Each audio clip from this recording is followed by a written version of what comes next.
Ako muli ang inyong kaprimo, nagbabalik upang isalaysay ang part 2 ng ating kwento. Ngunit sa mga gustong mapanood ang unang bahagi ng kwentong ito, ilalagay ko lang ang link sa baba upang masubaybayan nyo ang videong ito. Maraming salamat. Ako muli ang inyong kaprimo at ito ang aking kwento.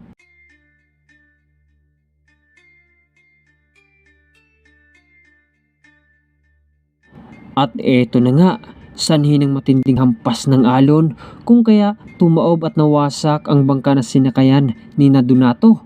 Pati na ang mga paninda nilang kamote ay lumubog din sa karagatan at halos wala silang naisalbang kagamitan. Ngunit ligtas naman silang nakarating sa dalampasigan. Ilang oras ang lumipas, huminto ang malakas na hangin at ulan at kumalma ang karagatan. Kaya dito, napagpasyahan ng kanilang amo na sisirin ang dagat baka sakaling ma-recover pa nila ang ilang sakong kamote at iba pa nilang kagamitan. Kaya agad nila itong sinisid kung saan banda lumubog ang kanilang bangka. Makalipas ang ilang oras, may mga na-recover na silang ilang gamit, kagaya na lamang ng mga kaldero at ilang personal na gamit. Na-recover rin nila ang ilang sako ng kamote. Ngunit may mga natuklasan silang kakaiba sa dagat na yun.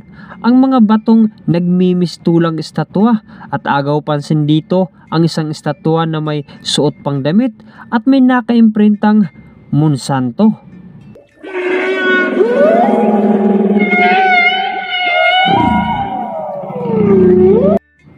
At dahil nga sa sobrang pagkamangha nila, isa sa mga kasamahan ni Donato ay kinuha ang nasabing damit upang iuwi dahil napansin nila itong bagong-bago pa at pwede pang gamitin o isuot.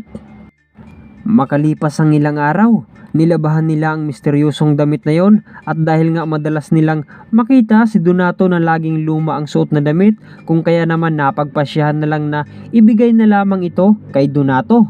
At base sa ating tagasalaysay, ilang oras lang makalipas magmula nang isinuot ni Donato ang misteryosong damit na yon, ay napasali ito sa mga binatilyong naglalaro rin ng basketball. At sa mga oras na yon ay laking gulat nila nang mapansin nilang naging kakaiba ang mga galawan ni Donato at tila bang walang kapaguran at hanip ito kung tumalon. At kulang na lang na lumambitin sa ring.